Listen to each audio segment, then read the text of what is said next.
So good evening, attorney. So tonight I'm going to make a comprehensive video when it comes in conducting preliminary investigation.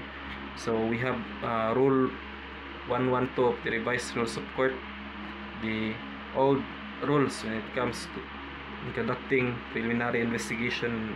Also we have the new rules, which is the Department Circular 015 and Department Circular 020.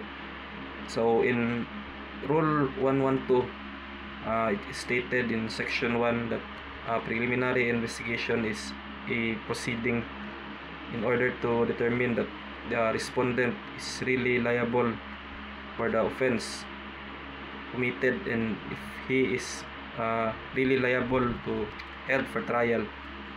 So when it comes to conducting preliminary investigation, only an offense sentenced to 4 years, 2 months, and 1 day and above. And it is also stated in Rule 112 Section 2 that only the provincial prosecutor, city prosecutor, state head prosecutor, and their assistants shall conduct preliminary investigation. And in Section 3, it is stated all the procedures when it comes to conducting preliminary investigation, that the complainant must need to submit a affidavit stating all the information, the address, full name of the respondent, and what happens during the commission of the crime or offense. So within 10 days, the prosecutor will determine on what is written in the affidavit if the respondent is really liable to held for trial.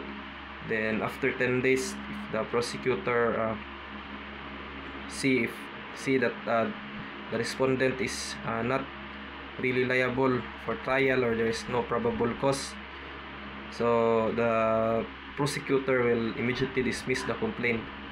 But if the prosecutor see that the respondent is really liable for trial, so immediately the prosecutor will file information in court. But before that, the respondent must need to submit his or her counter affidavit in order to answer the complaint or what is stated in the affidavit of complaint. And after that, the complainant must also need to submit his or her reply affidavit based on the counter affidavit of the respondent. And the respondent must need to submit his rejoinder affidavit based on the reply affidavit of the complainant. And after that, if the prosecutor determined during the conduct of his preliminary investigation that the respondent is really liable for trial, so that's the time that the prosecutor files an information in court based on the findings that he saw during the conduct of the preliminary investigation. So in Rule 112, the only thing that the prosecutors need to see is if there is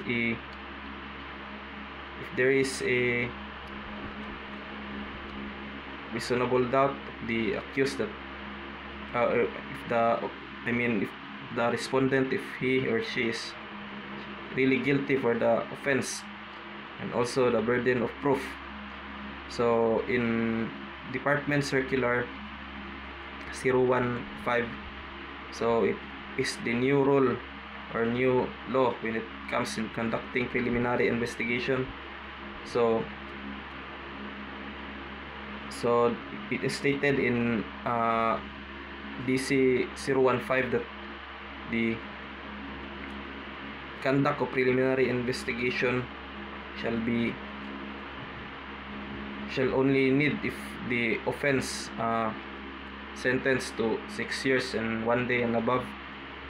And if it is not 6 years, so there is no preliminary investigation, no need for preliminary investigation. And it also stated in DC 015 that prima facie evidence is required in order to conduct preliminary investigation. So it is also stated in DC 015 that if the prosecutor needs to clarify both parties, so the prosecutor must set a hearing. So it also stated in Rule 112 if the prosecutor needs to clarify to the both parties, but in in DC 015, the prosecutor may conduct hearings through virtual or online if he or she needs to clarify from the both parties. So same in Rule 112, the procedure is the complainant must need to file his complaint affidavit. So also in 015, DC 015, that the complainant filed and complaint affidavit, and the respondent must need to submit his counter affidavit in order to answer the complaint of the offended party. And after that, if the prosecutor see that there is a prima facie evidence, so the prosecutor files information to the court if he determines that there is probable cause. So in DC 012, the prosecutor must need to conduct a case build-up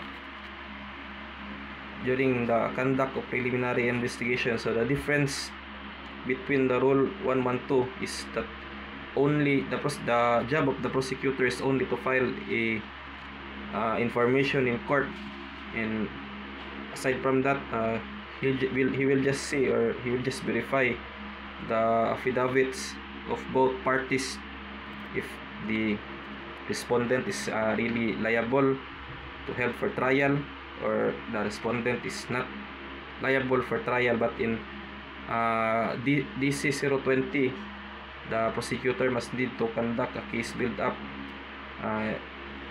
The prosecutor must need to coordinate the law enforcers in order to prosecute the respondents. And aside from that, it is a long process, because there are case build-up that is added during the conduct of preliminary investigation. So in as what I said a while ago in Rule 112, so the only job of the prosecutor is only to verify or determine if there are probable cause based on the affidavits of both parties. And aside from that, the only job of the prosecutor is only to file an information in court. But in DC 020, that the prosecutor must need to help coordinate by the law enforcers. So that's all. Thank you.